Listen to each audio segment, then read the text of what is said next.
right, good evening, everyone. I see it's 6 p.m. I'm hoping that the clerk could confirm quorum for us. And oh, there we go. Thank you. I'll hand it to you, Ms. Fawcett.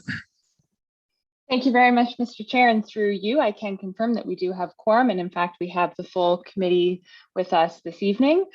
Before we get started, just to let everyone know who may be watching at home, who is joining us this evening from staff, we have Tim Park, Director of Planning Services, James Barr, Manager, Development Approvals, Megan Robidoux, Intermediate Planner, and Ricardo Peggi, Planner. We also have 4 agents appearing tonight to assist with the files, and there are currently 2 members of the public in the gallery. Thank you very much, and it's nice to see everyone. I recognize it's been quite a challenging week for our community, so it's excellent that we can continue on this these efforts online. So what I'm going to do to kick us off, because we're starting with a public meeting tonight, is read what's called the Notice of Collection. For the benefit of the public, that's essentially laying out the process that we follow in these public meetings. Notice of collection. Personal information collected as a result of this public meeting and this process is collected under the authority of the Planning Act and will be used to assist in decision-making on this matter. All names, addresses, opinions, and comments may be collected and may form part of the minutes, which will be available to the public. Questions regarding this collection should be forwarded to the Director of Planning Services, Mr. Tim Park, who's with us here tonight. The purpose of the public meeting is to present planning applications in a public forum and to give the public an opportunity to make representations in respect of the proposal as required by the Planning Act.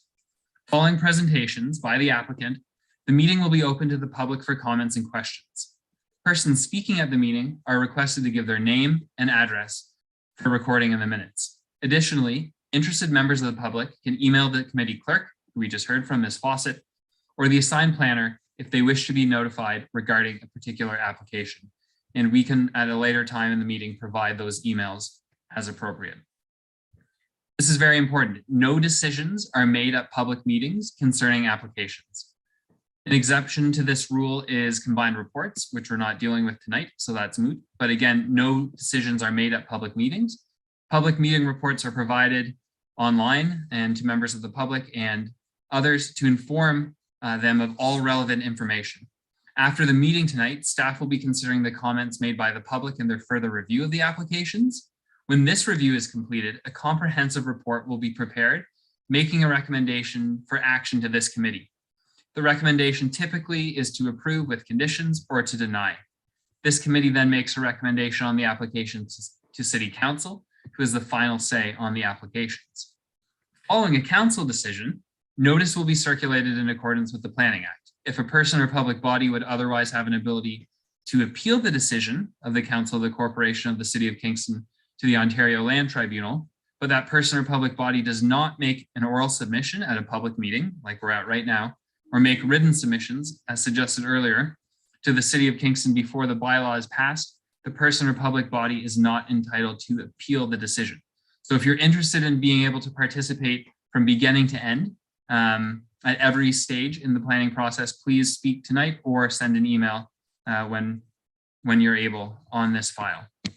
And with that, I will call this public meeting to order and ask staff to make comment that the application has been provided with the appropriate provisions.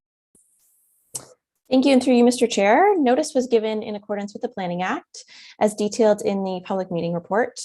5 pieces of written correspondence have been received regarding the application, as well as 2 phone inquiries. This is a statutory public meeting held under the Planning Act. The purpose of this public meeting is for the applicant to present their proposal to the public and Planning Committee. The format of the meeting allows members of the public and Planning Committee to ask questions of the applicant regarding their proposal and gives the applicant an opportunity to respond to those questions. On September 2nd of this year, a previous public meeting was held with respect to this application. The applicant has since submitted revised plans for the proposed development to address questions and concerns raised by members of Planning Committee, members of the public, and city staff. Given the extent of the changes proposed, planning staff determined that a second public meeting is required in this instance to provide the opportunity for members of the public to provide comments and questions on the revised proposal. As part of this public meeting, planning staff have prepared a public meeting report summarizing the proposal.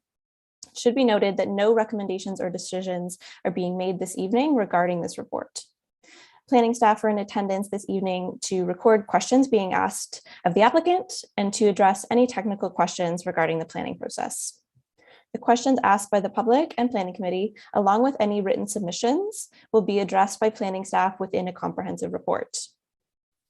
After the technical review process by the city has been completed, planning staff will bring a comprehensive report with recommendation back to planning committee at a future date. Thanks. Perfect. Thanks so much. And I missed saying earlier that this is on behalf of the application for 576 to 600 Princess Street and 465 Albert Street. And just before I hand it to the applicant for their 15 to 20 minute presentation, I should mention to members of the public that what we'll do is hear from the applicant. And then after they are done, we'll go to questions by members of the public who wish to participate tonight. And each member of the public will have 5 minutes to say what they want in that time, giving their name and address to start. And once a few members of the public have done that, then we'll go to the applicant for response, after which it will go to committee for questions. The flow of where we're going tonight. And with that, I'll hand it to the applicant.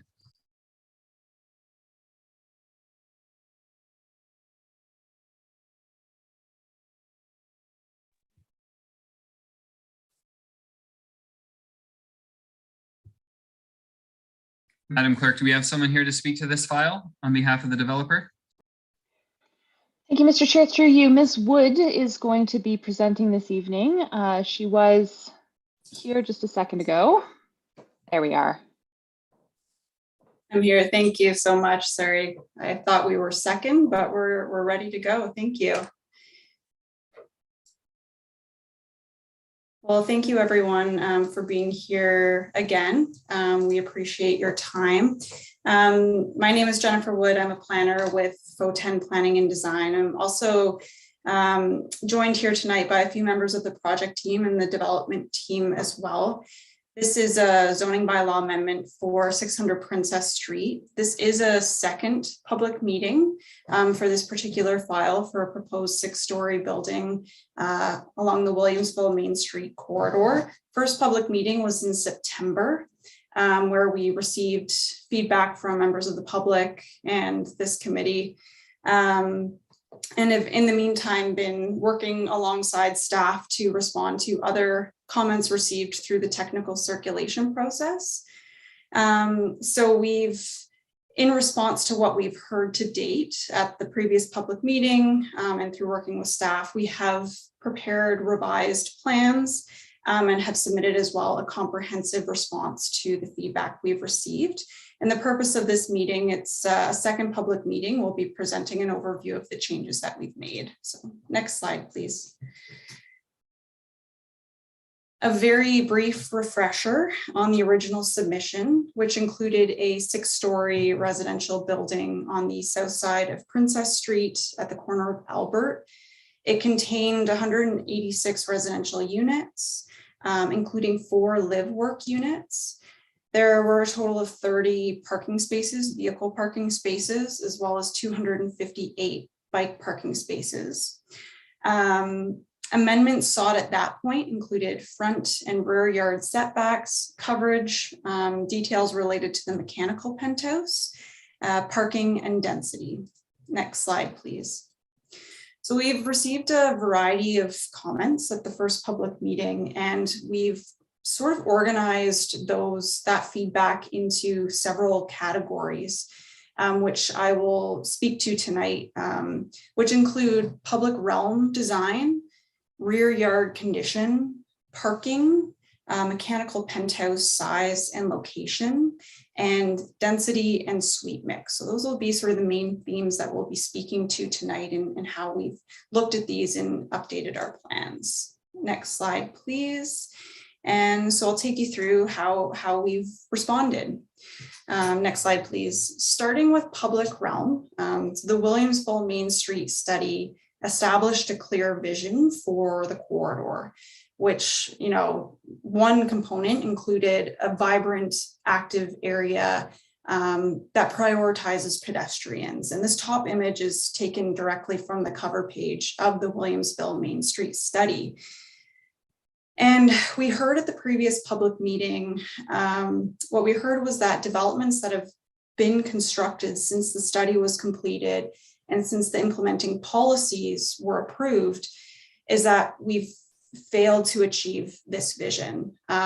This was made very clear and our team completely agrees. And I've included a couple images on the bottom here, which are just a couple of projects that have been completed or almost completed within Williamsville since those policies have been approved. And certainly there are challenges with these projects in how they differ from the vision from the Williamsville Main Street study, which you can see above. And we agree with this, and we realize that we really need to get this right for this project and for future projects, and that this was a significant priority or part of the purpose of updating the policies and the provisions last year to address this concern precisely. Next slide, please.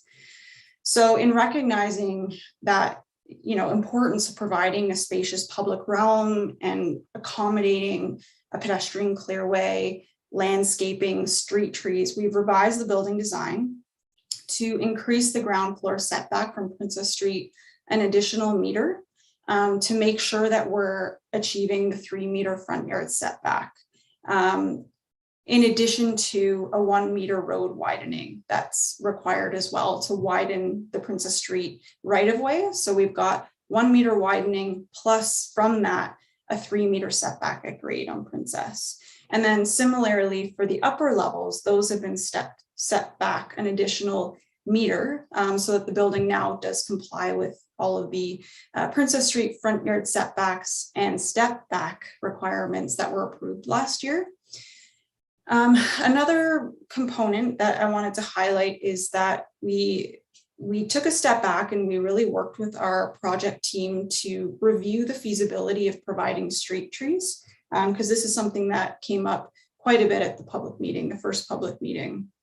So detailed landscape design is really a site plan control consideration. However, we did want to confirm that based on where the building is situated, where we know servicing infrastructure is going to be located, whether it's underground or at grade, lamp posts, street lights, bell cables that are underground, that once we account for all that we can still actually accommodate street trees. And what we found was in working with the civil engineer and landscape architect is that it is feasible to locate trees along both Princess and Albert. And this rendering illustrates feasible locations for street trees. Now, these are images of street trees that would be achieved at maturity. So this would take some time to look like this, but ultimately this is feasible. Another significant change, which is interior to the building, but I think plays a significant role in the public realm and enhancing it, is that we're now proposing the introduction of retail space at grade, in addition to the live-work units. So although this block of Princess is not required to have commercial ground floor in the official plan, we thought there was a really special opportunity here, and that corner condition really lends itself well with its exposure, and we were already proposed to highly glaze it. It's inset from the second level, so there's some natural cover for pedestrians. So now 1,600 square feet of the ground floor, which was originally the residential component, will now be retail. Next slide, please. So another prominent concern that we heard was related to relief that we were requesting in rear yard setback. And this is a bit of a nuts and bolts kind of planning yard interpretation exercise, but I really wanted to kind of lay this out for discussion. The zoning bylaw defines rear lot line, at least for Williamsville, as the lot line that's opposite to and most distant from the front lot line, which in this case is Princess Street. The challenge with this definition is that it doesn't take into account nuances of specific sites in their neighborhoods. For example, it doesn't take into account what use is next door or what zone is next door or in behind. So in this image, we've labeled the various lot lines for 600 Princess Street and also the adjoining properties. So what you can see is that the entire south property line of 600 Princess Street is the defined rear lot line. So that's the orange line running across the back of the property. And based on this definition, we need an 8-meter setback from this property line. There are 2 properties that back onto 600 Princess Street. That's 574 Princess and 461 Albert. And we've included labels there so you can see where those addresses are located and how those properties sit in behind 600 Princess.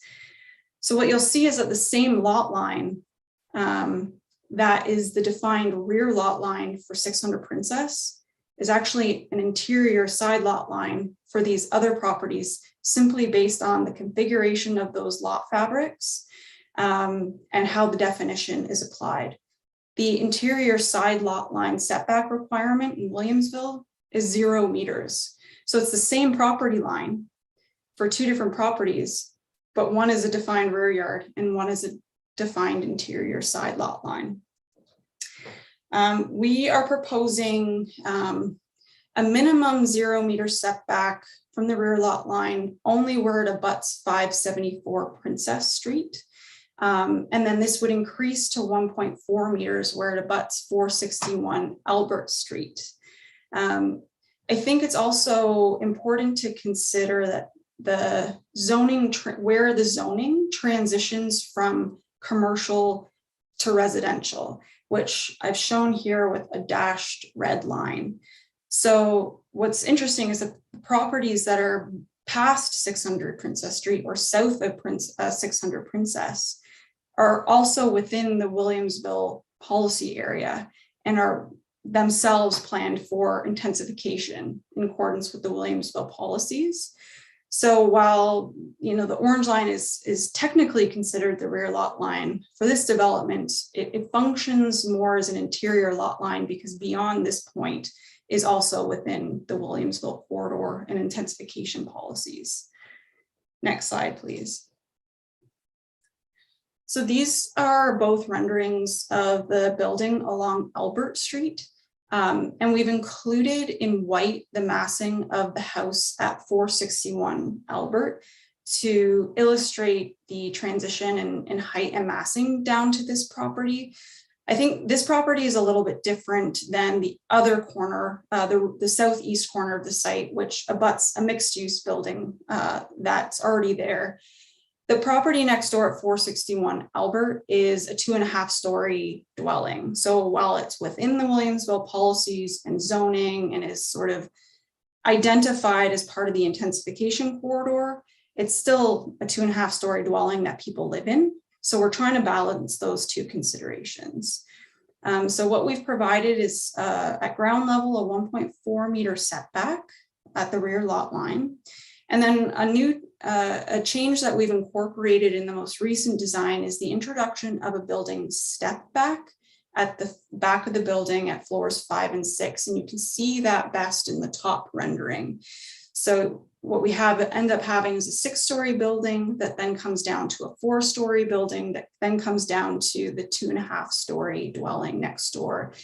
And between the setback proposed, and there's also a setback of that dwelling as well from the property line, we get a nice transition down in height.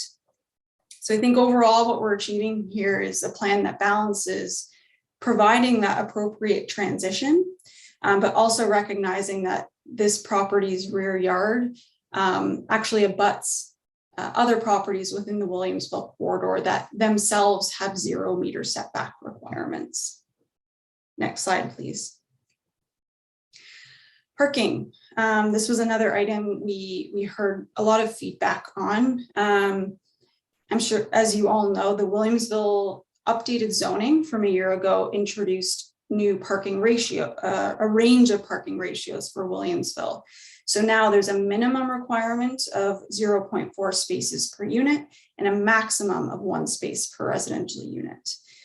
The updated zoning bylaw also included a provision that states that this range shall not be, and this is a direct quote, construed to prohibit a reduction in the minimum number of parking spaces required if such reduction is authorized through a minor variance or rezoning. So the updated zoning specifically contemplates the consideration of additional parking reduction, but through a process such as a rezoning. So the original submission included a proposed parking rate of 0.16 spaces per unit. We've slightly increased that to 0.17 spaces per unit by adding another space, and we've also reduced our overall unit count, which brings our ratio down. So there was a traffic and parking study that was completed that reviewed projected parking demand and supports this 0.17 ratio per residential unit. But we also wanted to make some additional enhancements to support this ratio, as well as in consideration of some of the feedback that we heard. So a lot of these changes that we've made are based on recommendations that we heard at the first public meeting. So the new plan now incorporates 7 electric vehicle charging stations. As well, all of the other parking stalls will be roughed in with electrical service for potential future charging stations. We also heard a suggestion at the first public meeting that we consider introducing like an alternative bike parking to traditional racks inside, such as storage lockers. That can function both for an alternative form of secure bike parking and other storage for residents as well. So we've actually incorporated 19 storage lockers in the underground that can be used for bike parking, in addition to traditional racks. We also added an additional accessible parking space for a total of 4. So we do meet the minimum required accessible parking spaces per the zoning bylaw in terms of number and also dimensions. Another thing I'll just note is what we found we could do fairly easily in the underground parking design was we identified 4 additional parking spaces that we've designed to accommodate accessibility requirements. So in terms of being a little wider and having that access aisle, so that if and when there was a demand for additional accessible parking above what the bylaw requires, those spaces could fairly easily be painted and signed for that use. And then finally, based on some feedback we received, we have incorporated 2 short-term parking spaces on the ground level for like food deliveries, like Uber Eats, Amazon drop-offs, and any other short-term parking requirements so that we're not cluttering up Albert Street. Next slide. So I'll just interrupt you for 1 second and let you know you're at about 15 minutes. If you could keep it under 25, I'm sure a committee would be appreciative. Will do. Thank you, Councillor Kiley. Moving on to the mechanical penthouse. So we did hear some questions in the first public meeting around the size of the penthouse and the proposed increase in height. So we are continuing to seek relief in penthouse height of up to 5.9 meters, but this is limited strictly to the elevator overrun. So an elevator overrun is almost always going to be taller than a standard story because we need to contain not only the elevator itself, but the mechanical equipment that lifts the unit up and down. But through the site-specific zoning that we're proposing, we would limit that 5.9 meter height to only the overrun, which I've highlighted in yellow on this plan so you can get a sense of the limited nature of that increased height. The balance of the mechanical penthouse would be the maximum permitted 3.5 meters in height. And then we've also included a maximum percentage of roof occupancy and setbacks as well to make sure that it's located as much out of view from the pedestrian realm as possible. Next slide, please. So I'll finish up here with kind of the final main theme that we heard about at the first public meeting, which was around density and suite mix. So we heard concerns regarding the proposed development in terms of the number of units per net hectare, which is how the zoning bylaw measures density. And a density ratio wasn't originally included in the Williamsville zoning and was introduced through the amendments that were approved last year.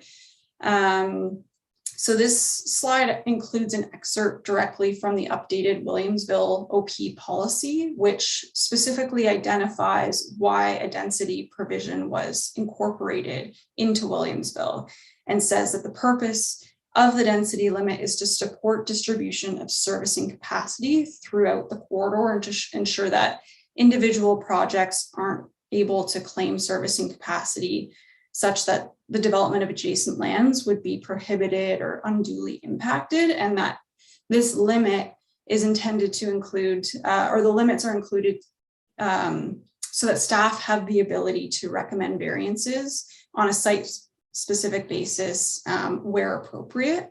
So based on this policy direction, it's understood that the density requirement was introduced not to limit how many people can live in a development per se, but to trigger a review of servicing capacity on a project by project basis. Next slide, please.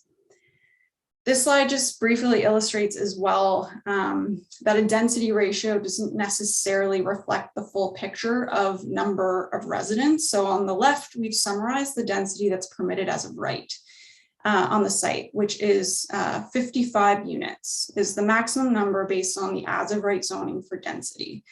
To fill a 6-story building and stay within that unit count, we would end up with a building containing 55 5-bedroom units, which equals 275 beds or people. You can see on the right, we're proposing a substantially higher density number of 690 units per hectare, but based on our proposed suite mix, which is studios, 1-bed, 2-bed, 3-bed units, we end up with 229 beds, which is 46 fewer beds than what's permitted as of right. So ultimately, the development will offer a better range of unit types that will appeal to, you know, a variety of household types at a density that can be supported by available servicing infrastructure. Next slide, please. I won't take you through these details because I know we're getting close on time, but this is more of a statistical comparison of original versus revised submission. I pretty much have spoken to all of these, but a few things I'll quickly highlight is our improved suite mix. So we really reduced how many studio and 1-beds we had and almost doubled the amount of 2-bedroom units to provide hopefully an even better mix. And as a result, we've lost 10 units and reduced the density from 712 to 690 units per hectare.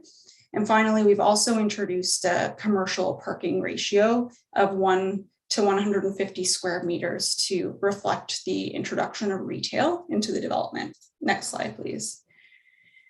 And this slide just summarizes, this is the nuts and bolts zoning bylaw amendment. Essentially, this is what would implement what we've proposed tonight in terms of the requested reliefs, as well as including permitting live work units and including a definition for that type of use. Next slide, please. All right, this is my last slide, and I just wanted to confirm that we have received correspondence through staff from neighboring property owners that are not, you know, related to the zoning bylaw amendment per se. They're more related to, I think, kind of safety and logistics around construction.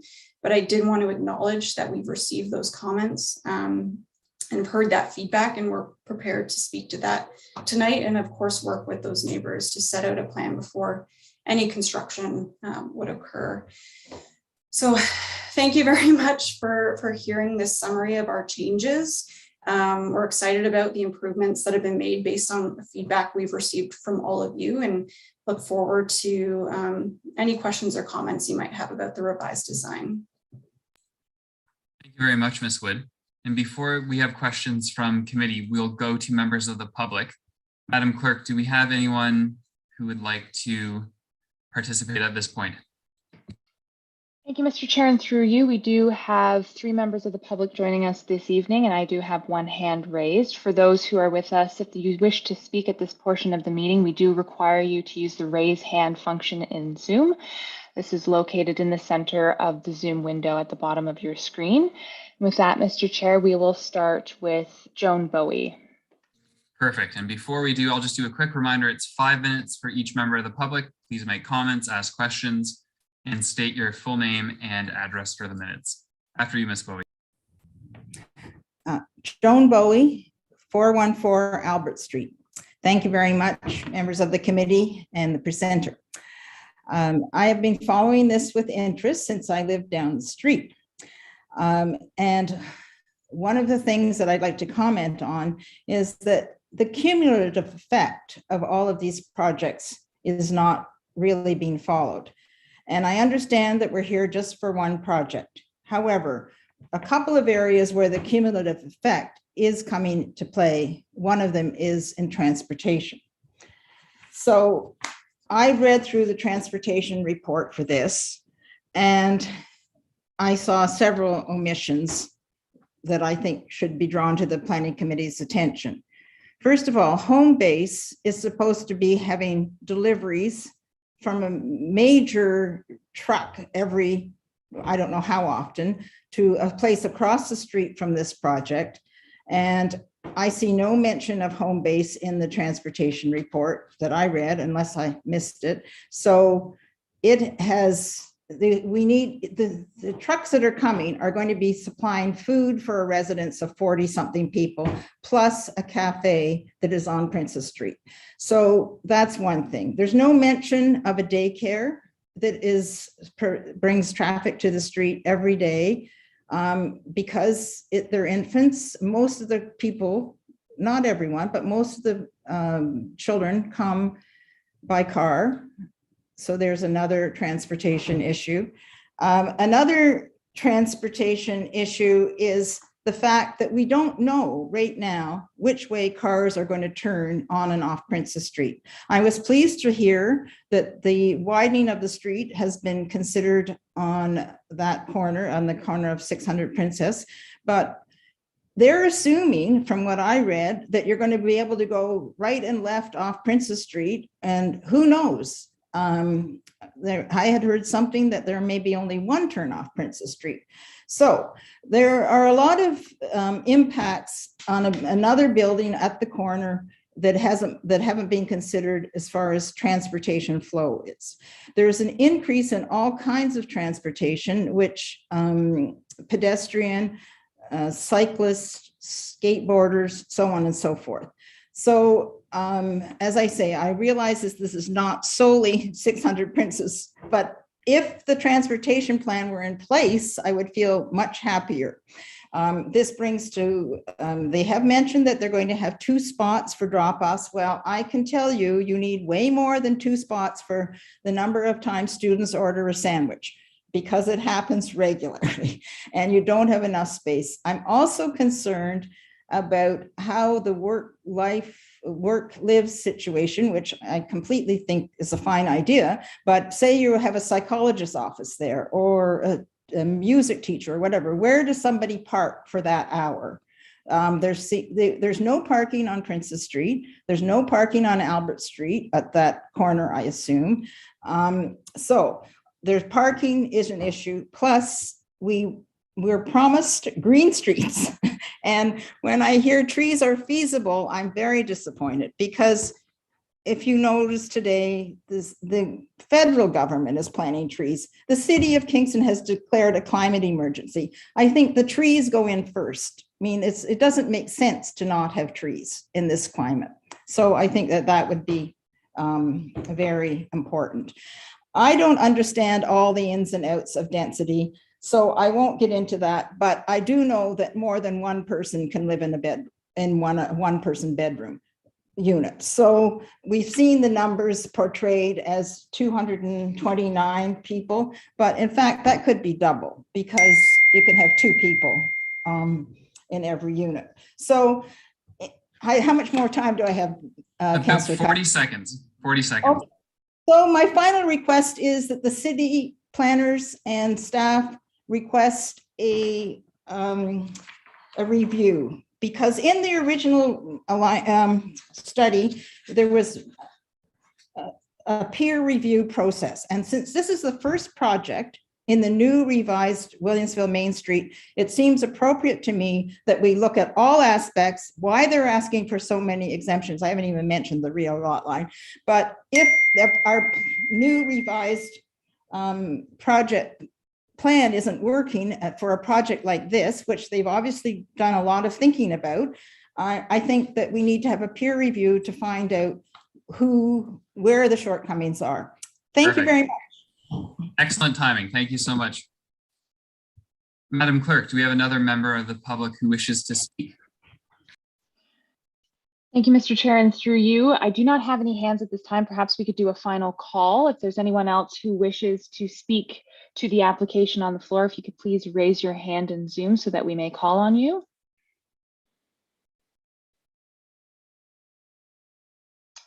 And I do not have any other hands, Mr. Chair.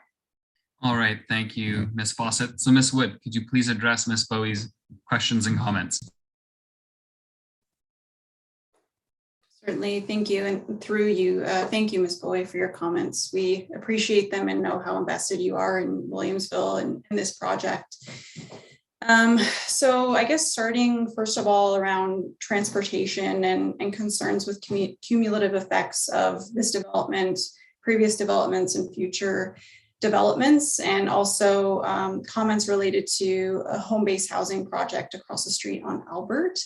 I think one of the benefits of this project when it comes to traffic and parking needs, especially as it relates to deliveries and potential conflicts with pedestrians and traffic movements on Albert Street, is that we're providing a lot of those short-term parking requirements for 600 Princess Street on site.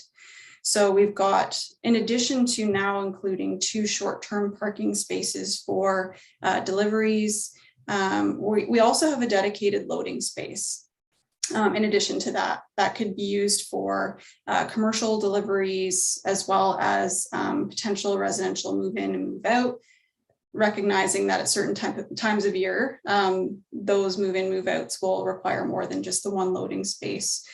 So I think the hope is that a lot of those transportation needs will be met directly on site so that we're not running into issues of trucks loading on and off directly on Albert Street, parking in bike lanes on Princess Street, rather accommodating that all within the building itself.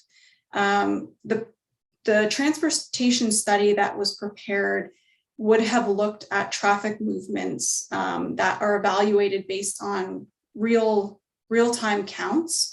So if there are future traffic movements expected associated with home-based deliveries, I think we'll just, through the site plan process, need to make sure we're taking into account the future plans for that development and coordinate directly with that project to understand when those deliveries will be happening, to coordinate with this development. The parking and traffic study also does look specifically at which way the projected movements will go. So that's based on monitoring existing movements. So at peak times in the AM and PM, evaluating how many people are turning left, right, onto Princess Street, off of Princess Street, onto Albert, off of Albert. And those movements are used to project future movements.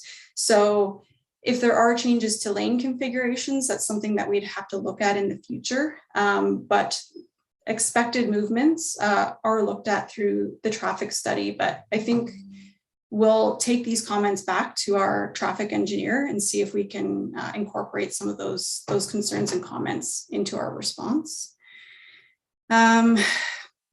Yes, street trees is something I can tell you is a main priority for this developer moving forward. And they've explicitly confirmed that they agree that previous projects within Williamsville have missed the mark in this regard, and that we're really trying to make it work on this project.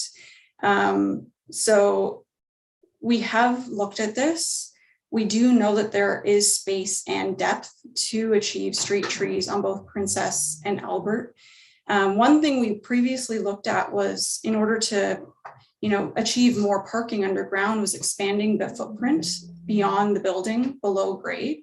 But the concern here was that if we bring it closer to Princess Street, we wouldn't be able to have that soil depth to have street trees. So that was a conscious decision that we made to keep the underground parking garage set back as well below grade, so that we could increase the feasibility of street trees along Princess Street. It's something we're looking at now and we'll continue to look at in detail at the site plan stage, but we appreciate how big of a priority that is for members of the public and this committee as well. And it's a priority for us as well to get right. Yeah, I can appreciate concerns around density for sure. And it's one of those things where we can look at it in so many ways. We can look at it at how many units are on a plot of land. We can look at it at how many bedrooms are on a certain piece of property. We can look at it not even as a ratio, but built form. So I think what we're doing here is we're trying to provide a mix of unit types. So studios, 1 beds, 2 beds, 3 beds, live work units, now incorporating retail. So we can try and appeal to the most households possible, and also get some density along the corridor to support existing and future commercial uses. Live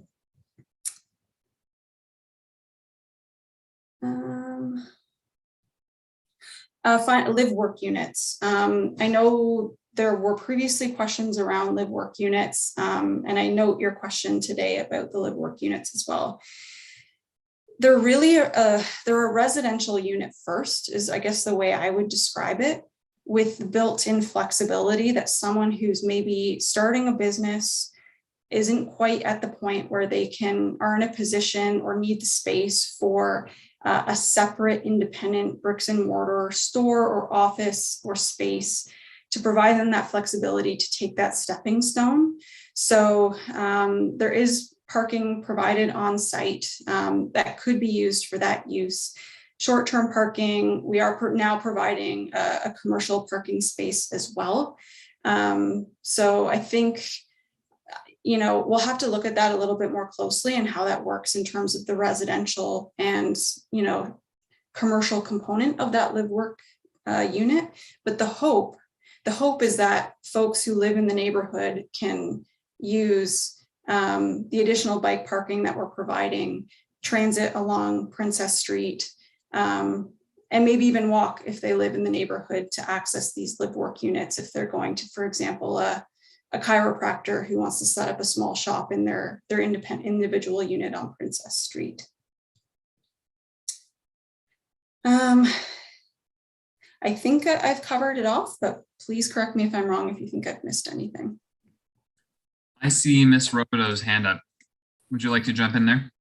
Yeah, thank you. And through you, Mr. Chair, I just wanted to jump in and comment that in regards to Ms. Bowie's question on the traffic impact study, Transportation Services have not identified the need for a peer review of the submitted TIS at this time, but it is something we can certainly discuss further internally and provide a response in the comprehensive report. Thank you so much. So with that, we'll turn to committee. I also see that Councillor Holland has joined us, perhaps for the other file on the agenda tonight, but Councillor Holland, if you can hear me, you're welcome to ask questions of any file after a committee has. So good to see you tonight. And committee members, just a reminder, we're going to do something slightly different than in the past, which is keep our questions for public meetings 2 questions only, as much as possible, please.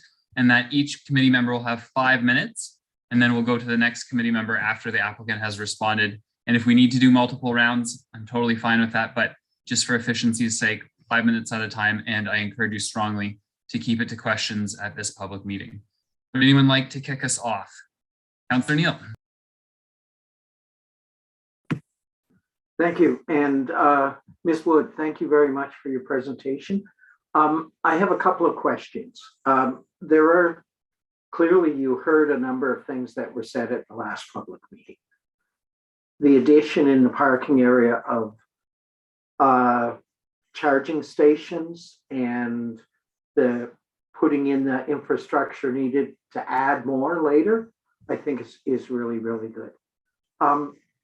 You show a flat roof at the top, and I'm just curious whether you've costed out or looked at the possibility of including a green roof, for instance, which would give some additional amenity space to the residents as well.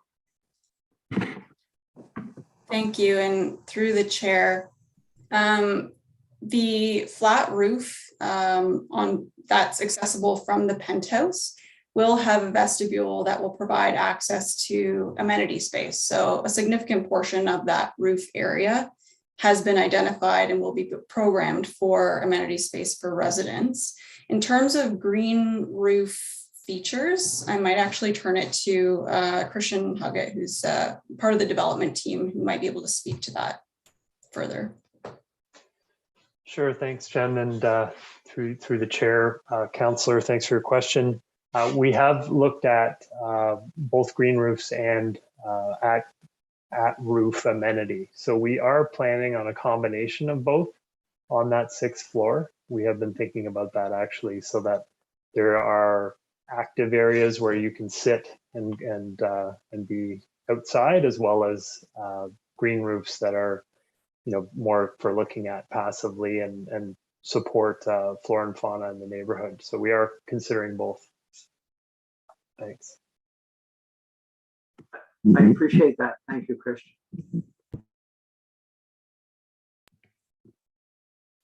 Other committee members?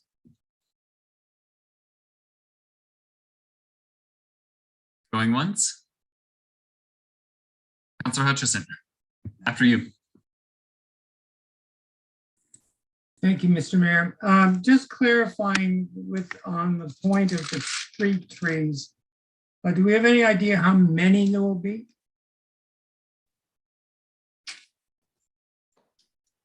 Thank you for that question. And through the chair, I think the exact number will be determined through the site plan control process, but our preliminary review with the landscape architect and architectural team is that we can fit at least 3 or 4 along Princess Street, and also 2 or 3 along Albert Street as well. Okay, and I just want to double down on Councillor Neal's request about green roofs, or at least greening some of that rooftop space, if that's possible. So that's not a question. He already asked the question. Okay, thank you. All righty, thank you. I saw Councillor Neal's hand go up again, but I want to give other committee members a shot. Seeing no movements, Councillor Neal, do you have another question? Yes, regarding the street trees, I really, really hope the rendering, the beautiful rendering you've given us, is what's going to be realized. I could show you renderings of every development up and down that stretch of Princess, and they all had beautiful trees, and if you drive down that stretch, there are no trees. So I really look forward to, and I'll buy somebody supper if 5-10 years from now, though, it looks like the rendering, and I'm hopeful. So thank you. I'll take that as a question because I see staff has their hand up, and Mr. Park, you could respond.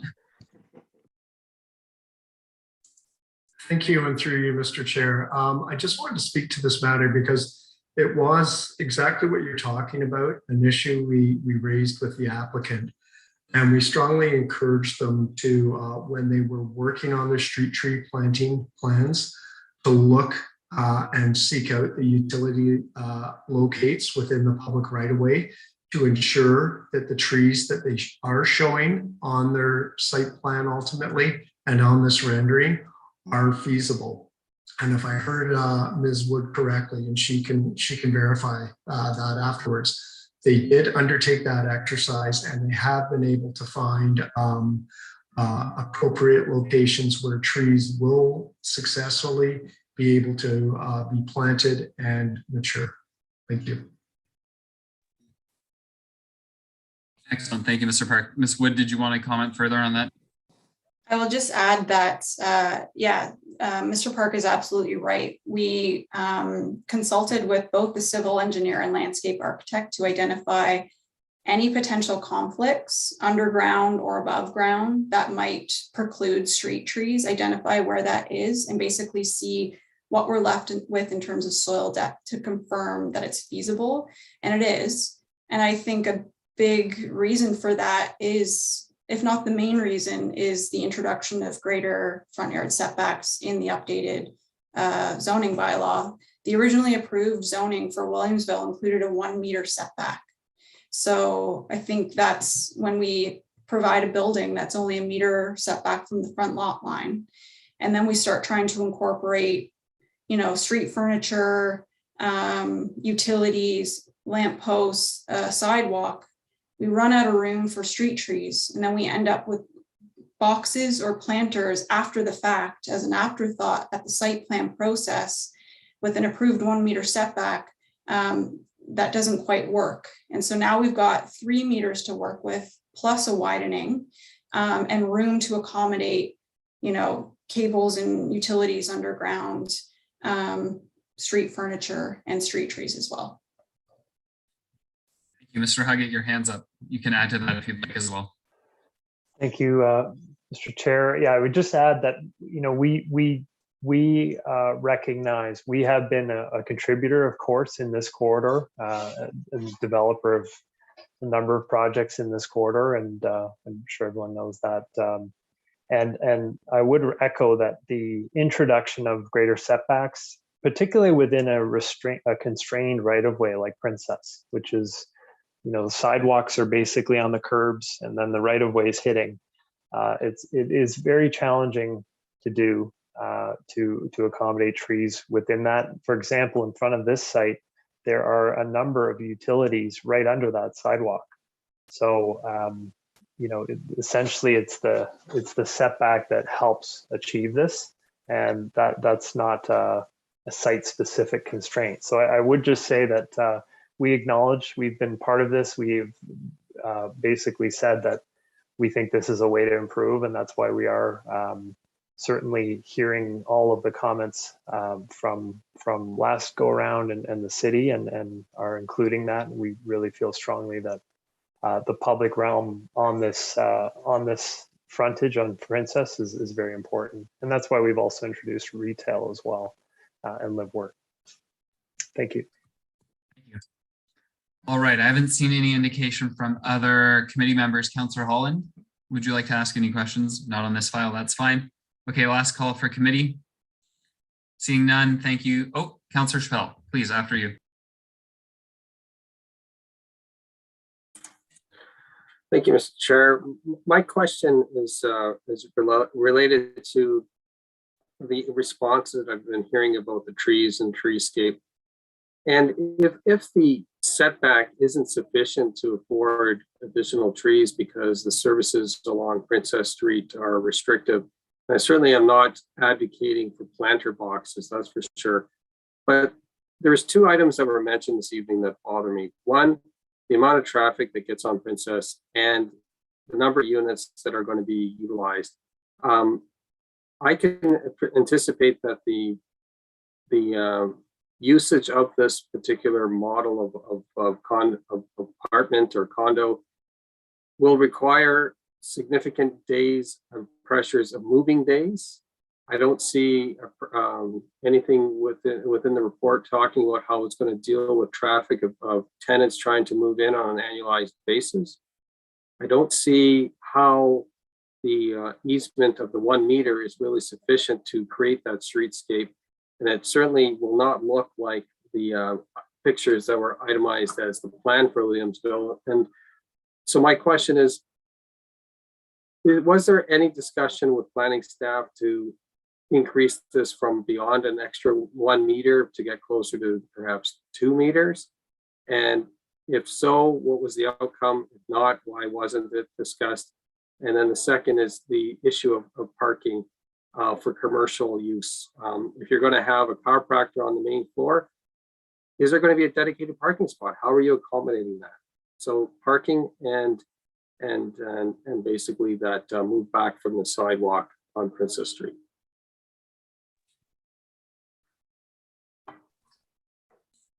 Ms. Wood, please. Thank you, and through you, I can maybe start off with a response here. So just to, I guess, maybe clarify on the Princess Street setback requirement and the widening requirement, because those are two separate things.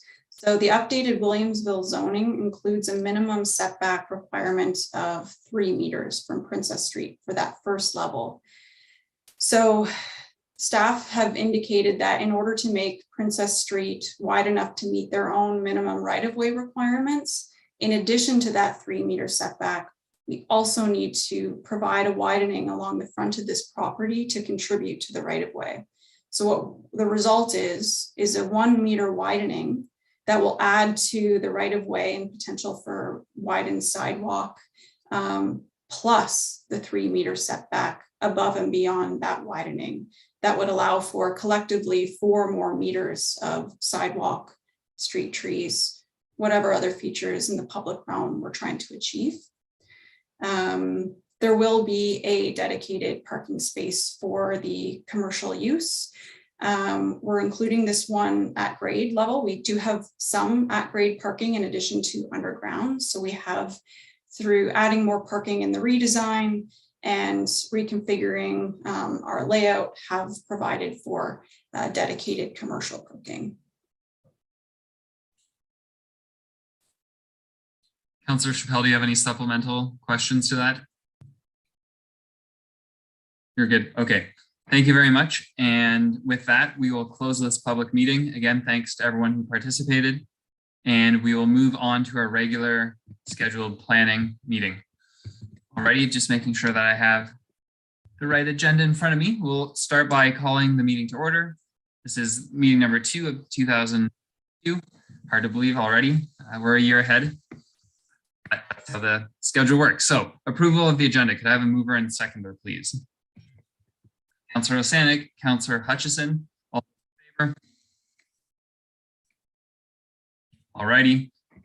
Confirmation minutes that the planning committee meeting number 01/2022 held last Thursdays ago, December 2nd, be approved.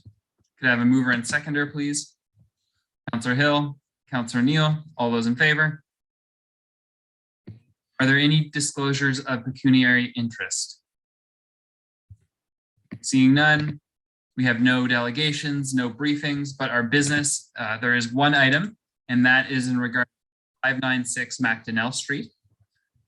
And with that, I will hand it to staff to give us a 10-minute presentation on this file, and then we'll go to committee for questions. All right, thank you. Through Mr. Chair, this presentation, I'll wait for the presentation to come up. There we go. This presentation is for a zoning bylaw amendment for 596 McDonnell Street. Next slide.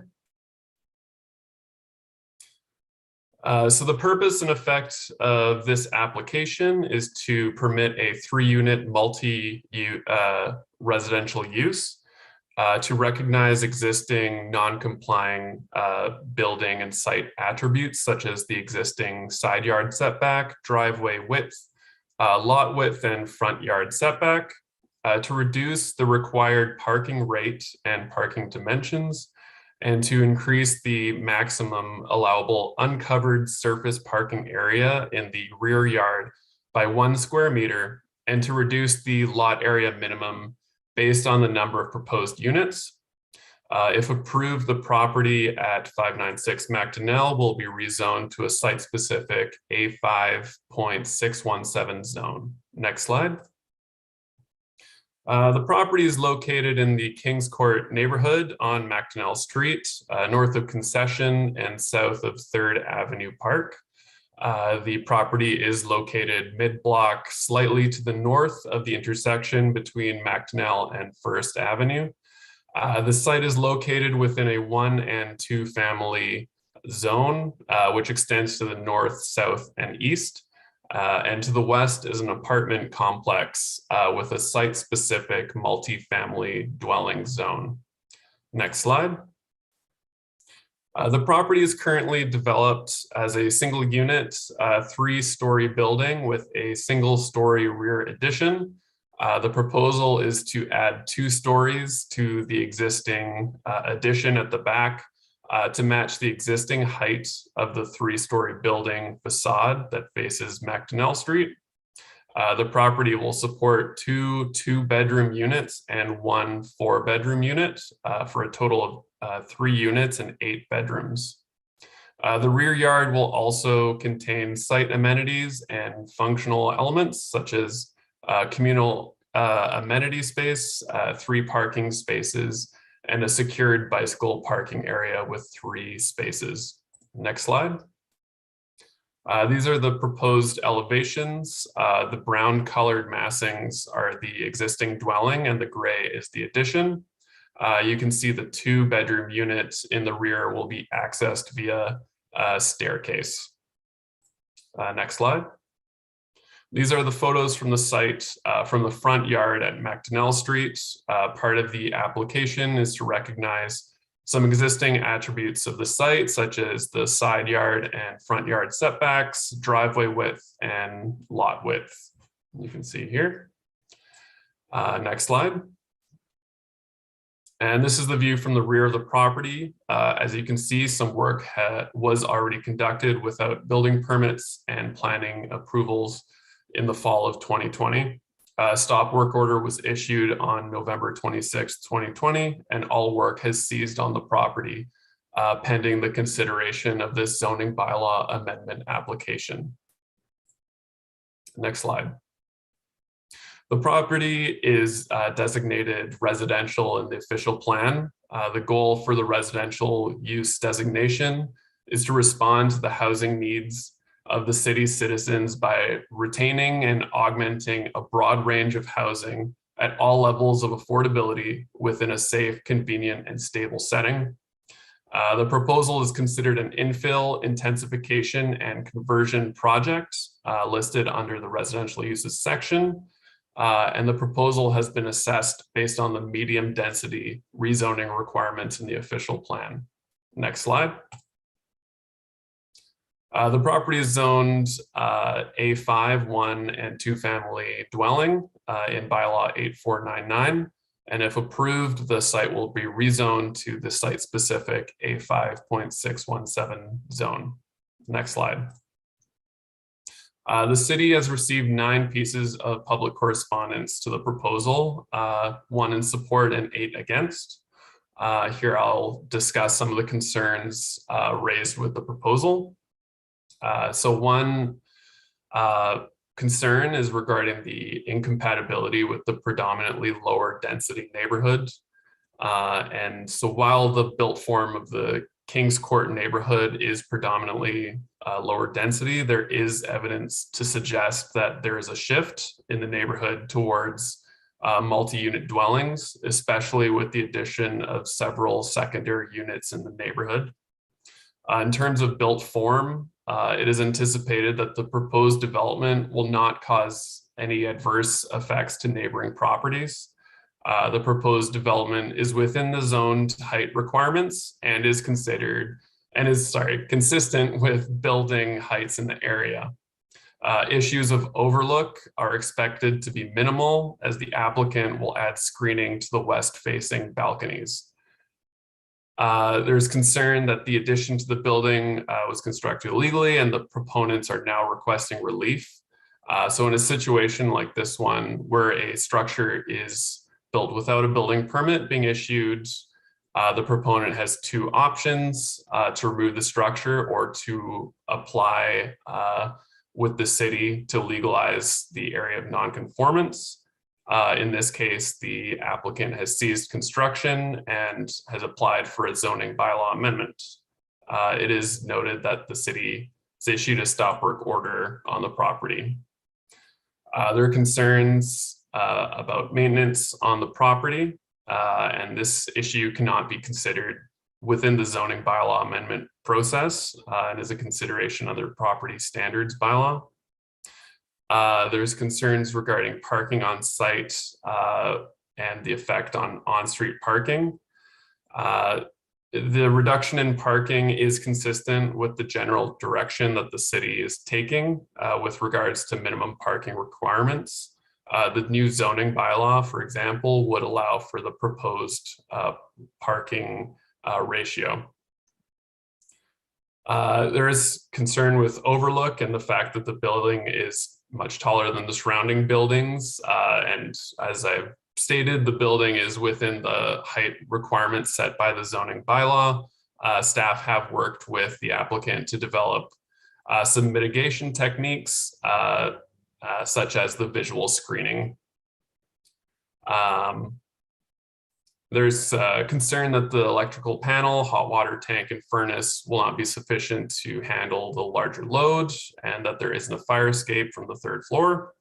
The application has been circulated to all relevant departments at the City of Kingston. Utilities Kingston have provided comments for necessary works, and the application was circulated to Fire and Rescue, but no concerns were raised by the department. And then with regards to Wi-Fi dishes and air conditioning units, how the tenants will access Wi-Fi and whether they add dishes onto the building is not a consideration within the zoning bylaw and cannot be considered through the zoning amendment application process. Section 5.25 of zoning bylaw 8499 does describe setbacks for air conditioned units, and it is expected that any units will meet the requirements of the zone. And lastly, a letter of support has been received from a neighbor to the subject property. Next slide, please. So the following provisions have been added to the proposed bylaw in addition to those proposed by the applicant. The maximum aggregate number of bedrooms has been set to 8, and the maximum building depth is set to 14.7 meters, both to mitigate against overdevelopment of the site. Provision to screen the balcony and second floor access at the rear of the property from the neighboring property to the north has been added to mitigate potential issues of overlook. Next slide, please. The proposed zoning bylaw amendment is consistent with the provincial policy statement, conforms to the City of Kingston official plan, and represents good land use planning. The proposal meets the locational criteria for new medium density residential developments and is within walking distance of several amenities, including commercial lands, employment lands, and parks and open space. The proposed redevelopment will contribute to the city's housing supply within the urban boundary, and adequate amenity space, parking, and landscaped area will be provided. The proposed development is anticipated to be compatible with the residential neighborhood and will not result in adverse impacts. Staff therefore recommend approval of this application for zoning bylaw amendment for the property. And next slide, please. So I'll welcome any questions. Perfect. Thanks so much. Right on 10 minutes. That's great. So as a reminder to committee and members of the public, as this is our first official business of the new part of the term, the new session, what we'll do now is have committee members ask questions, and they have 5 minutes as they did last time, and staff will respond directly to them. And then once we've gone through that, Councillor Holland will have the opportunity to ask questions. And then after that, if there are members of the public who are here, same format, you can ask questions at that point with your name, address, and 5 minutes. And then we'll go back to committee. So the business section is a bit different than a public meeting.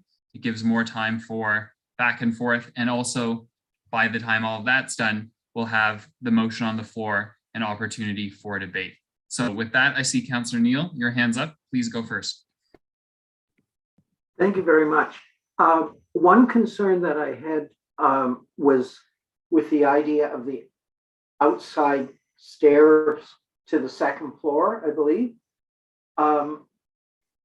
That, given Canadian winters, is a concern for me. How will there be will there be a roof on that stairwell, or will it be open?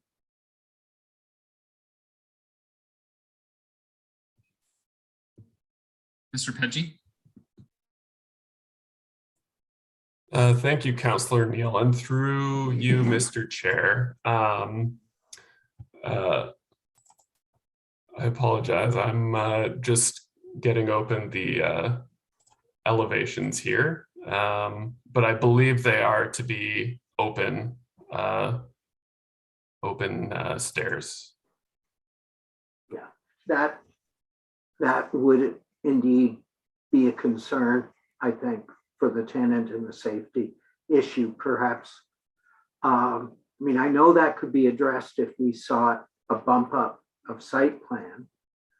And if the district councilor so chooses, I would support that. I'm just curious about how we might be able to address it through negotiation.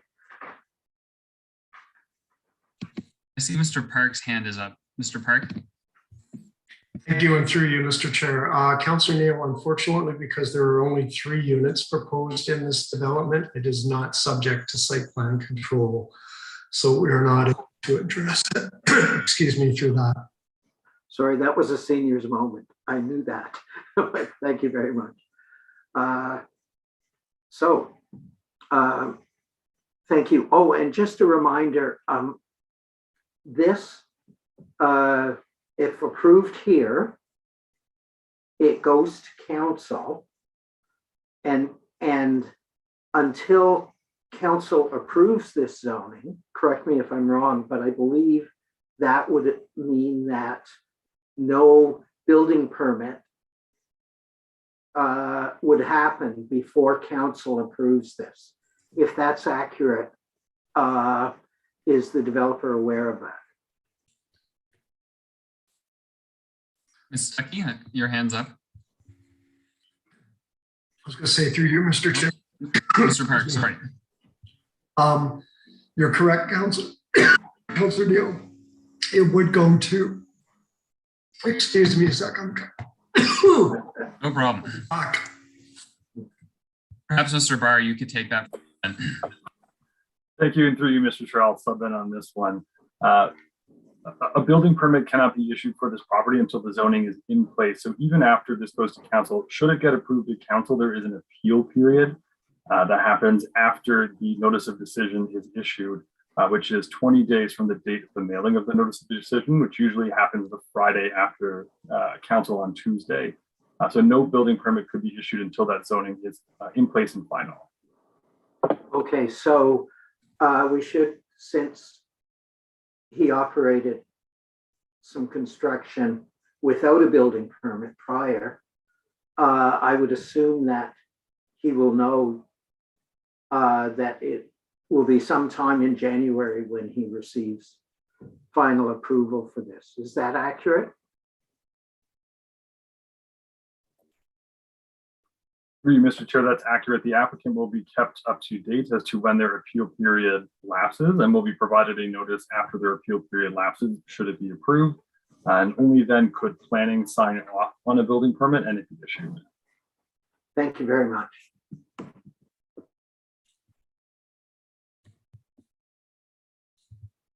Okay, seeing no other hands for council, or committee, I should say, rather, Councillor Hutchison. Just a couple of short questions. In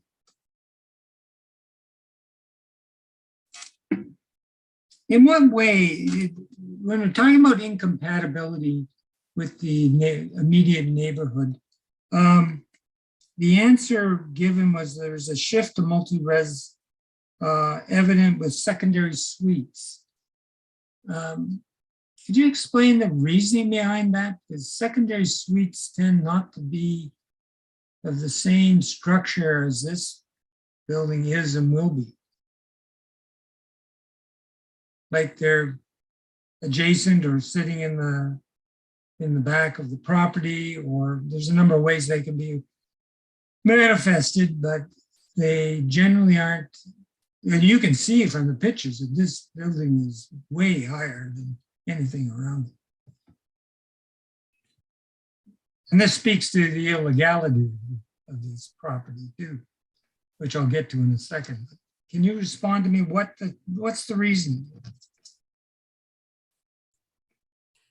Through you, Mr. Chair, the approval of secondary suites in the area was more meant to describe the increase in density in the area. There have also been several other multifamily dwelling approvals within the neighborhood and in close proximity to the site. The secondary dwellings example was used as more of an example in that instance.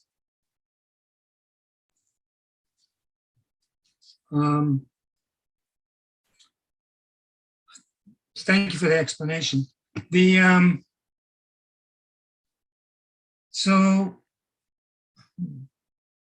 So structurally, are these multifamily approvals at all like this building?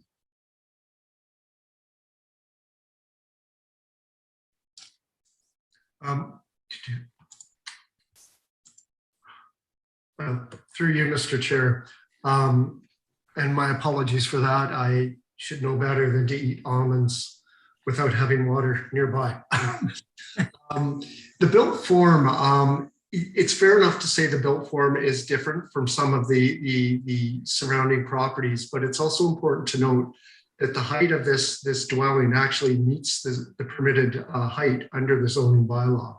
So it's just the owner of this property has elected to choose that built form. Right. Okay. Fair enough. That was a point made, and I made a note of it, in fact. So fair enough. I'm just wondering, when it comes to maintenance and issues like Wi-Fi, air conditioning, and that sort of thing, are these considerations of the city's zoning bylaw, or do they come out of the Planning Act, or is it something the city has in place and could change? Through you, Mr. Chair, things such as property maintenance, unsightly, unkempt properties are dealt with through the city's property standards bylaw, so that if a complaint is registered, it's investigated, and if it is in contravention of that bylaw, the property owner is then required to alleviate the problem. Okay. So in part behind this is the consideration we've had before this committee before, in that illegal changes are made and then essentially they're allowed to stay. And this just invites more problems and into neighborhoods, and doesn't encourage people to actually obey the law. So I'm just pointing that out because something has to be done that way. I realize the difficulty. There's been a sale, but in this case, there was a cease order. And I'm wondering if we ever require people to put it back the way it was. As I know has happened in Toronto. Mr. Chair, if I can speak to that. I mean, the property owner did start construction without building permit. It was not in compliance with the zoning bylaw, and as Mr. Peggy pointed out, a stop work order was put in the property. The property owner at that point in time was given the option, remove the illegal construction, or if you wish to proceed through the proper channels, you may apply for that. The applicant decided to submit his applications for a zoning bylaw amendment. Now, yes, it appears the optics are he's put this up, it's gotten approval. What I would like to put forward is planning is putting forward a report tonight recommending the amendments to the zoning bylaw. So even if the applicant had have come in before they did the illegal construction and submitted it in the right order, they would have gotten this approval. They've just kind of done it in reverse. It's not the right way, absolutely not. But it doesn't mean it's an automatic approval. In this case, we felt we were able to approve it based on the OP policies, and that's why we brought forward a report recommending it. Thank you. Okay, thank you. I just want to say, Mr. Chair, this is one of the ugliest buildings I've ever seen. And I think that's underneath some of the objections, right? And it doesn't look well maintained either. So, or well built even. So I'll leave my remarks at that. Okay. And I believe that will be noted on the record, Councilor Hutchison. Right. I realize it's not part of the zoning bylaw change. Okay. All right. As I saw no other hands from councilors, I'll ask if the visiting councilor, I should say committee member, sorry, visiting councilor, Councilor Holland, would you like to participate at this point? Please do, after you. Thank you, Mr. Chair.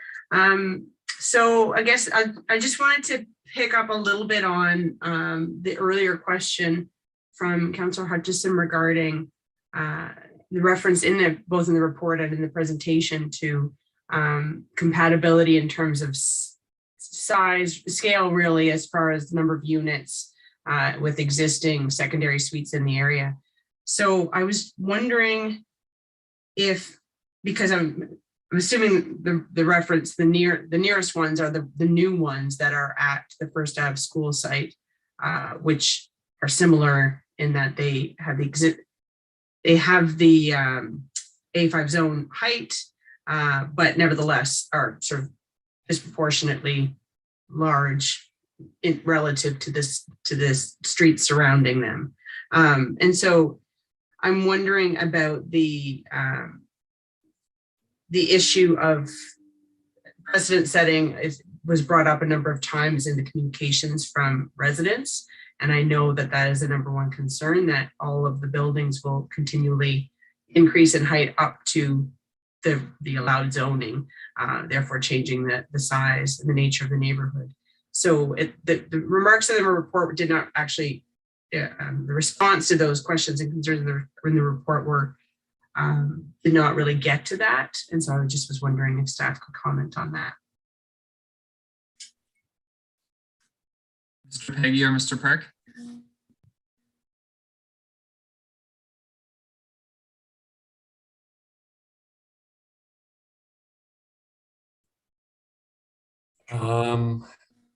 I think I'll ask Mr. Park if he wouldn't mind speaking to that. Thank you.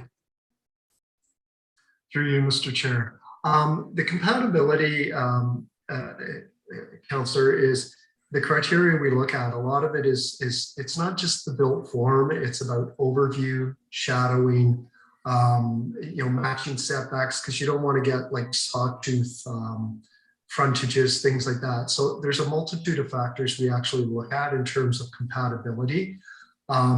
Where this one, and rightfully so, it does seem odd because it's a narrow lot and you do have a very tall structure. But again, I don't want to belabor the fact it actually does meet the zoning height requirements for that area.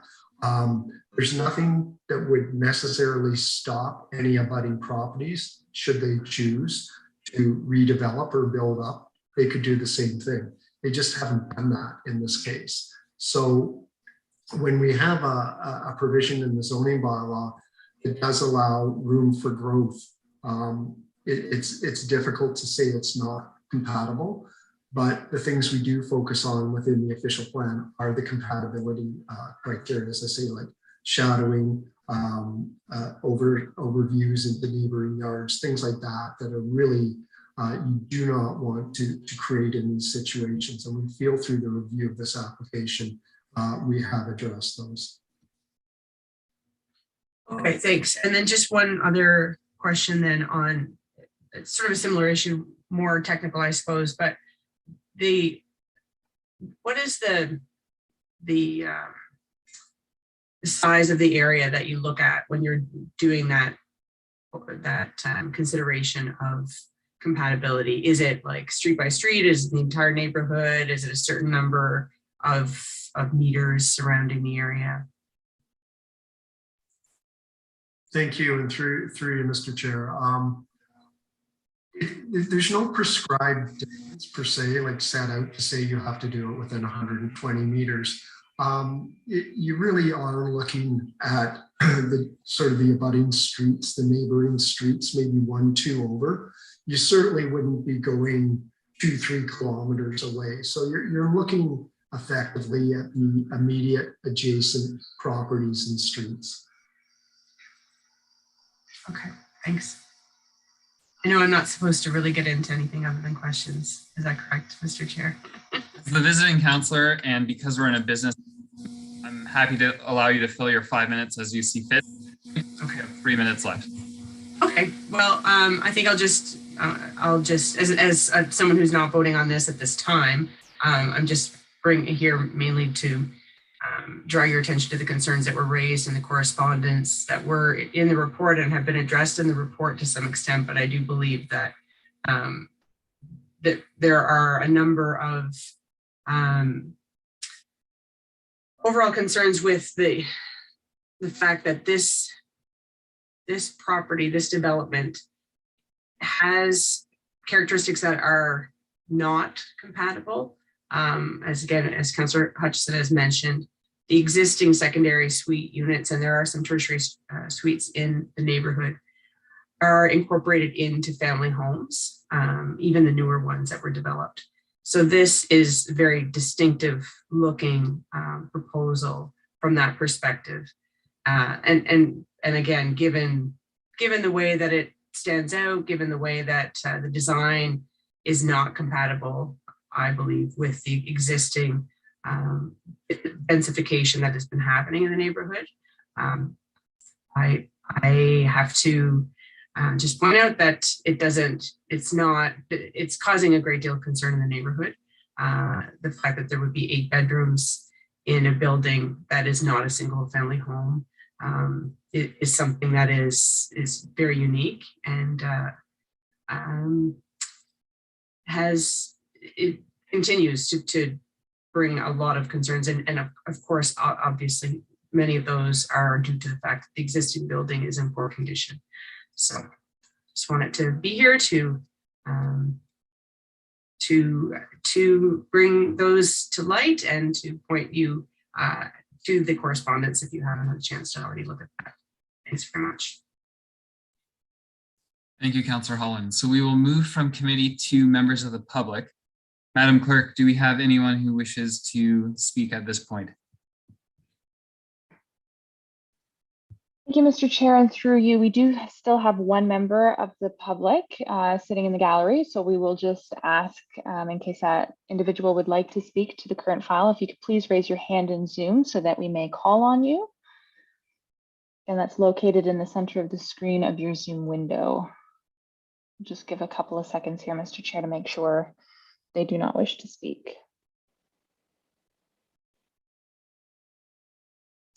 They're not raising their hand, Mr. Chair. Okay, thank you, Madam Clerk, which means we go back to committee. This is the final call. Please show now if you'd like to speak or ask questions to staff, I should say.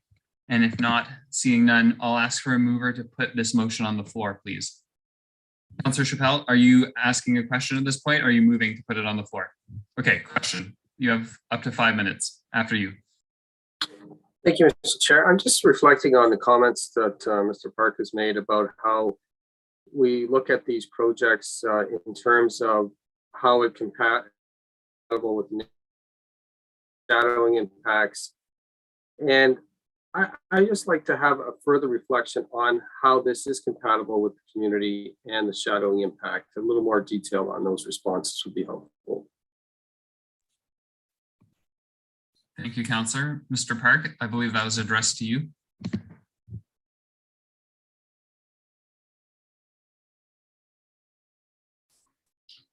Sorry, through you, Mr. Chair. When we look at these, like I said, the setbacks that are existing on this house, where the additional floor space came on this house was above the existing building footprint. So it was being added to the height of an existing footprint of the building.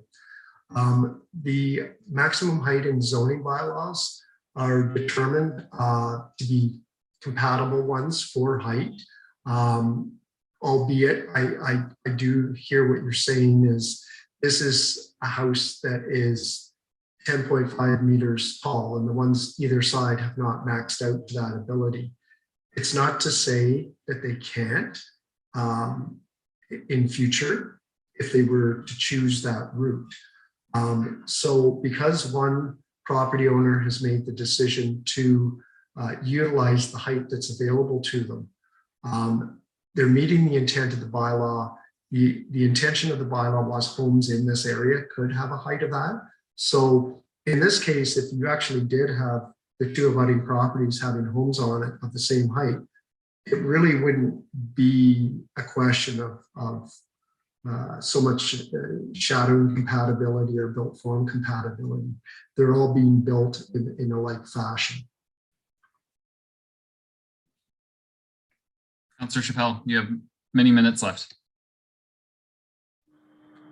So the current, so just let me reflect on this. So the current house beside this particular property in question, it has the option at a later date for another developer to also build a house with a raised roof up to 10.2 meters. Is that what you're suggesting? So basically the neighborhood can change to this new build form that's being proposed and make its way down the block. Is that what you're suggesting? Through you, Mr. Chair, that is correct. Okay. I can understand why members of the community are uncomfortable, but I do appreciate the clarity. I appreciate that very much. Thank you. And that's all I have. Thank you. So earlier I asked for a mover to put this on the floor. Councillor Hill, seconder. Or sorry, we don't need a seconder at this point. Are there any councillors who wish to debate this further? So we've had some questions and some reflections. Oh, I see the clerk. I've made a mistake. No, that's okay, Mr. Chair. We will require a seconder at this point, please. Apologies. All right, Councillor Osanik, thank you so much. So it is on the floor. Now debate is in order. Councillor Hill, after you. Well, I mean, this is, I absolutely hear what Councillor Hall and Councillor Chappelle are saying. This is a travesty of a building. And it's a shame that we don't have a process in place in the planning provisions to stop it. You know, it's, we're going to have to rely, I think, on property standards to do that. And I think somewhere in between, you know, sort of it being built and then us going back and saying, you know, the property standards aren't adequate, or, you know, they're failing in some kind of safety issue or whatever it happens to be. You know, I wish we could stop it before we got to that point. You know, I mean, I know we can vote against it, and I suspect he would appeal and be successful, but it's just a shame that there isn't a better process for us to say to someone who's not building a good building, clearly is not, you can't do that here, you know. And I guess I suspect, I don't know if Councillor Holland wants to, we can't do the site control bump up, can we? So I don't know. I mean, I guess that's just more of a comment. I feel like compelled to follow the rules because that's what the rules are. But this is one where, boy, this is really, the rules are not working to our fit, you know, to the community's favor in this case, and I regret that. So that's more of a comment. Thank you. Thank you, Councillor Hill. Councillor Neal, your hand's up. Thank you very much. I'm troubled by this as well. I agree with Councillor Hutchison and what Councillor Hill has just said. This is an ugly, ugly building. This developer has done some very boring, somewhat ugly developments, in my opinion, on Princess Street. But this one is the worst I've seen yet. And so I'm very troubled by this one as well. And I'm wishing that Councillor Holland had a vote on this so that I could vote with her. But it's hard, very hard to support such an ugly development. And I agree with Councillor Hill. The troubling thing is that aesthetics don't play a large part in a planning act application. It should, and I think it attempts to under the compatibility framework. But that is troubling because, as our staff are telling us, it's compatible because in future people can develop just as ugly a development if they so choose. And like Councillor Chappelle, I find that troubling. So I'm looking forward to other debate on this, and I will decide at that time. Thank you, Councillor Neal. I'll just quickly ask a process question to staff as chair here.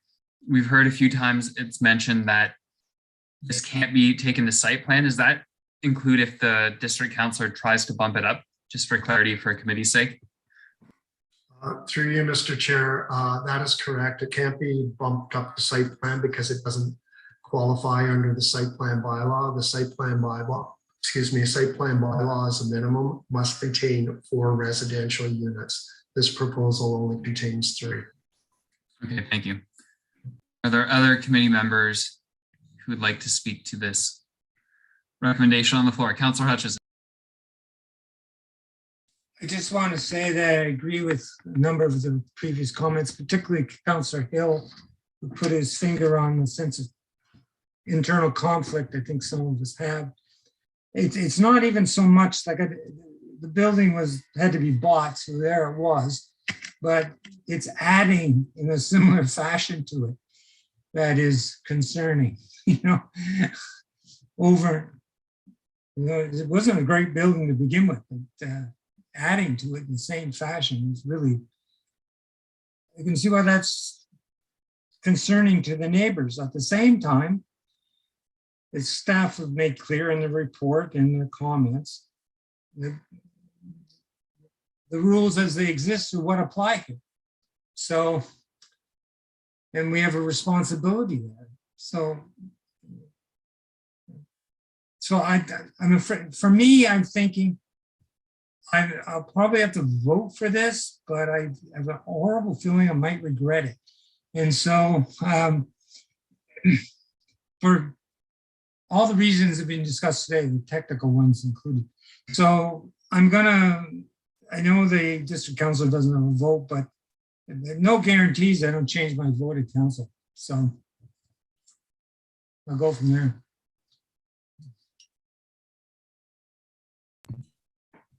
All right, thank you. So this will be the last opportunity. Councillors who haven't spoken yet. Councillor Chappelle. Thank you, Mr. Chair. I guess my question is really to staff. Once again, I'm sorry to ask this as a question as part of the debate, but if there is no opportunity for bump up, this is really the first step for us to make some comments on it. But my question is really related to the new comprehensive zoning bylaw that should be coming back to council within 6 months. Does this property get impacted by that comprehensive zoning bylaw? And should this not be submitted today, but say 6 months, would the same build form be permitted 6 months from now as is being presented today?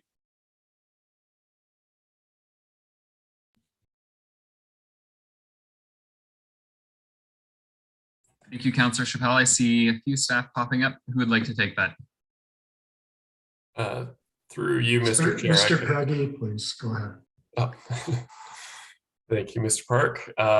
Through you, Mr. Chair, I'll take a crack at answering it. I didn't do a entire review of the application with of the proposal against the new zoning bylaw. The only aspect I did was the parking requirements, which I know have been slightly decreased in the new zoning bylaw. But in terms of form, I'll have to defer to Mr. Park, who might be more familiar with the project. Thank you, and through you, Mr. Chair. The real intent behind the new the consolidated zoning bylaw is really just that, to consolidate 5 zoning bylaws into one and harmonize the zones. So my understanding, without excuse me, going into the draft zoning bylaw and finding what is being done for this exact zone, the intent behind the draft zoning bylaw would be in residential areas such as this, that you would still be able to continue to build more or less to the same parameters that you could now, because if we downzone, the ability to develop on a property, we're opening up ourselves to exposure on that because we're downzoning properties. So the intention is that the terms and conditions in the consolidated zoning bylaw, the new one coming forward, will be consistent across the city.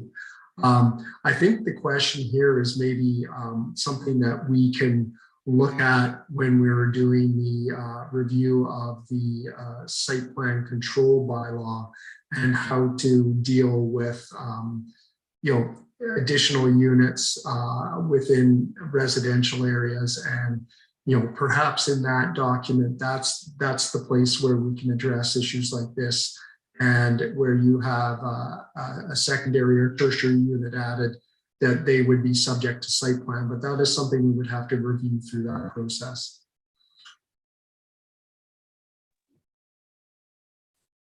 Thank you. Councillor Chappelle. All right, I see hands that have been up already. I'm willing to do another round and just add this to the time that Councillor Hill and Councillor Neal have used already. So keep us all within our 5 minutes still. Councillor Hill, I saw your hand first. Well, it is a slippery slope, right? If we get into council designs buildings, and particularly kind of, the cladding and all that kind of stuff, you can imagine how long our council meetings are going to be. So, but this is such a, clear sort of poor effort, on behalf of the applicant, that it really calls out for that.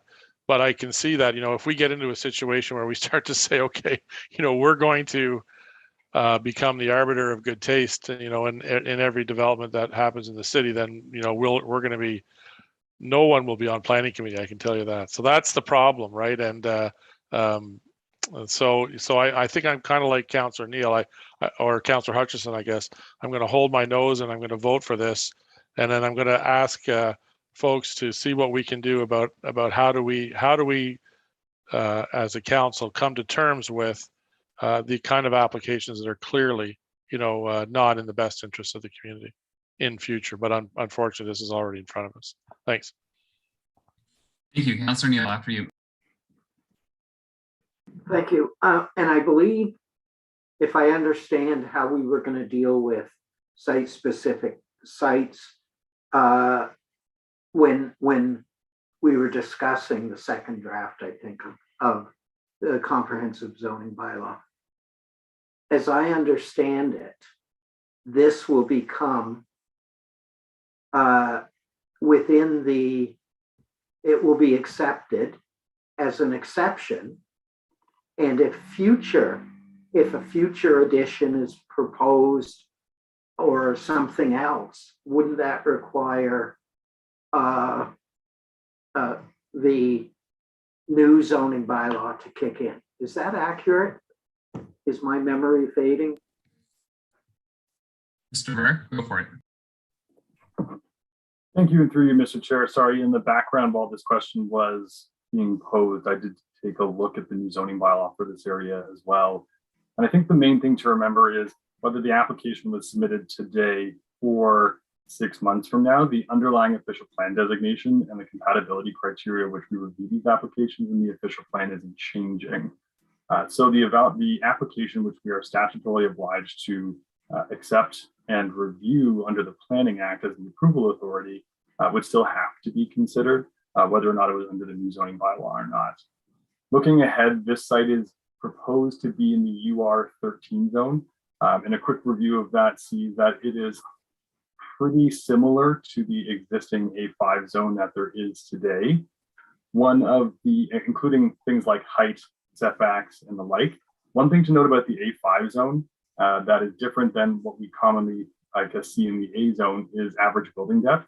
That currently does not exist in the A5 zone. So a person with a zone compliant building within the Kings Court area could potentially put a very large, long addition on the back of their house should they meet all of the other setbacks. So front yard setback, rear yard setback, and side yard setbacks. And as we are all probably aware, the lot fabric in Kings Court is rather varied, but there are some larger, deeper lots of which the homes haven't completely developed outwards in. The new zoning bylaw does actually introduce an average building depth of 18 meters for new development moving forward. So in future, should applications come through in Kings Court for single detached or semi-detached or single detached homes with second units, they'd be governed by all these provisions. In the site-specific zone that is proposed for this site today, this building in front of you is being limited to an average building depth, sorry, a maximum building depth of 14.7 meters. So there is a solid constraint on this building to prevent further additions to the rear without either planning committee or committee of adjustment approval. So expansions to this building will be quite regulated and will require any sort of approval in the future should something be proposed. So that puts a level of constraint on the building, which basically means what we see today in structure and form is what will be developed and built out on the property. I hear all the concerns about materiality and the look of the building, whether it's a zone compliant single detached building or semi-detached building. That's an element of design that even planning staff and building staff don't have a level of purview over. It's not until we hit 4 units or more under our site plan control bylaw that we have the ability to regulate matters of exterior design under the official plan and the Planning Act. So I hope that answers your question, Councillor Neal, but there are some changes happening. It's not my preferred answer, but you did answer my question. If we vote this down, is there a likelihood, and this would probably be to Mr. Park, is there an opportunity then to negotiate a settlement that might include siding and a couple of tree plantings in the front yard? Is that a possibility, possible outcome if this is turned down tonight? Through you, Mr. Chair, it's always a possibility, but it really boils down to the applicant, the owner's willingness to negotiate or want to negotiate. And again, as Mr. Barrs just said, we really have unfortunately no control in the situation over that right now. So if it were to be turned down in the hope of it may result in a negotiated design of the building, shall I put it? That's a pretty, it's a big risk. There's no guarantee, I think I would say. Thank you. All right, so we've heard from everyone at least once. So we'll now call the, I've seen no amendments. So we'll base the recommendations off as they're directly written in the agenda. There are 4 of them. All those in favor? All those opposed? And that carries 4-2. Councillor Neal and Councillor Chappelle opposed. So going through Our agenda next is motions. We have none. Are there any notices of motion? Seeing none, no other business. There have been some pieces of correspondence again listed in the agenda. Our next meeting is Thursday, January 13th at 6 p.m. And just before we adjourn, I just wanted to wish everyone happy holidays. Stay safe out there. It's interesting times. If you can, see your family safely and who you love. So motion to adjourn. Can I have someone move that? Councillor Neal, seconded by Councillor Chappelle. All those in favor? Thanks, everyone. Have a great night.